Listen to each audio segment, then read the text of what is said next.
Ассалаумағалейкум мұсылмандарым. 2024 жылдың октябрінің аяғында біз жанұямызбен бірге умра жасадық.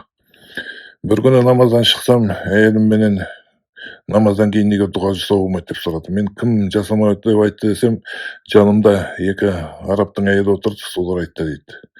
Мен оған мұны шайтанның құлдары болып кеткен ваххабит салафиттарды ешқашанда тыңдама деп айттым. Өйткені олардың дүмше шейхтары діннен ештеңе сезбейді. Намаздан кейін дұға жасау туралы бір емес ондаған хадистер бар. Олардың бәрін мен өзімнің umma.kz сайтымда мысли на волнующие темы деген разделда бөлімде сонда келтірдім. Менің сайтыма кіріп оқысаңыздар, сол хадистер сіздерге дәлел болады. Ондай ваххабит салафит дегендерге жоламаңыздар. Олар діннен ештеңе сезбей кеткен бейшара Аллахтың құлдарының орнына шайтанның құлдары болып кеткен сектанттар олар.